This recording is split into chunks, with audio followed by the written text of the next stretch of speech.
और करते हैं, लेकिन परिवार पे नहीं होना चाहिए। मेरे पिताजी की उम्र 80 साल है, और कौन है मेरे फादर? लक्ष्मण सिंह जी शेखावत, भैरव सिंह जी शेखावत, जो राजस्थान के 3 बार मुख्यमंत्री रहे, हिंदुस्तान के उपराष्ट्रपति रहे, बीजेपी को बनाने वाले। उनके छोटे भाई लक्ष्मण सिंह जी, जिनको भैरव सिंह जी ने पाल पोस कर बड़ा किया, आज 80 की उम्र हो गई, चला फिरा नहीं जाता, उम्र तबीयत ठीक नहीं रहती, उनको नोटिस दे दिया। मेरे बड़े भाई को नोटिस दे दिया, उनको इस मामले में दे दिया कि 4 साल पहले उनके सब मामले बंद हो गए, बिजनेस करना गुनाह है। अब वो नोटिस याद आया है, जब ये मामला चल रहा है नोटिस देते, इस कार्रवाई के जब तो हमारा बहुमत सिद्ध हो जाता उसके बाद देते। लेकिन अभी इस वक्त प्रेशर बिल्डअप करना, प्रताप सिंह खाचरियावास के बयान रुकने चाहिए, प्रताप सिंह खाचरियावास ज्यादा बोलना नहीं चाहिए, ऐसे जबाने रुकेगी। आज बीजेपी सत्ता में, कल कांग्रेस सत्ता में होगी केंद्र में।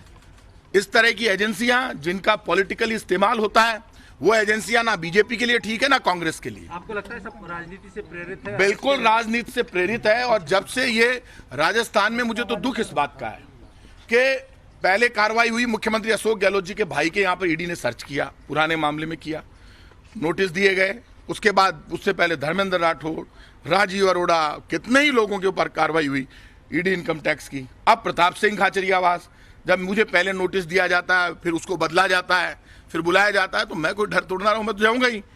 मेरे फादर इसीलिए आया, भाई कम से कम चले तो सही, मैं भी तो देखूं क्या है ईडी, क्या है जांच, पता तो चले। लेकिन जो हालात क्रिएट हो गए देश में, वो गलत है। दिल्ली के ईडी के ऑफिसर आकर बैठे हैं 5-7 दिन से यहाँ पर, और आकर बैठे हुए जा ही नहीं रहे हैं, जैसे आज तूफान हो जाएगा, पता नहीं क्या हो गया।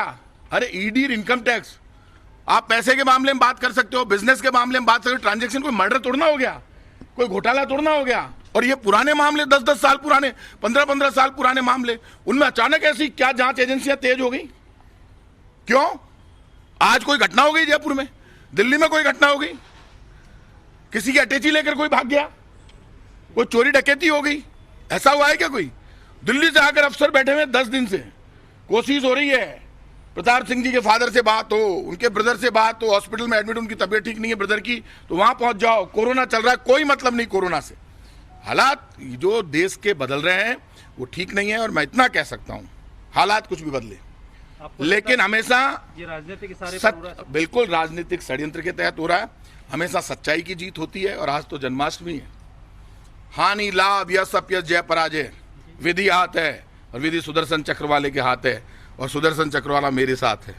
मेरी सच्चाई, ईमानदारी, संघर्ष को राजस्थान की जनता ने देखा है।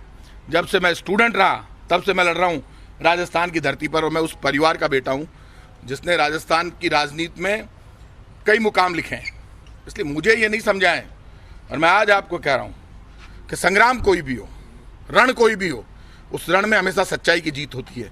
इस तरह की कार्रवाई जब भी होगी, कानून का हम तो सम्मान करेंगे, लेकिन कानून का बेजा इस्तेमाल करने का किसी को हक नहीं है। पहले वैसे मुख्यमंत्री अशोक गहलोत के करीबों को निशाना बनाया, और अब प्रताप सिंह खाचरियावास और उनके सगे संबंधियों को निशाना बनाया जा रहा है। देखिए, प्रताप सिंह खाचरियावास एक वोकल व्यक्ति है, लगातार बोलता है, बयान देता है, करता है, तो नो डाउट ये करेंगे ही।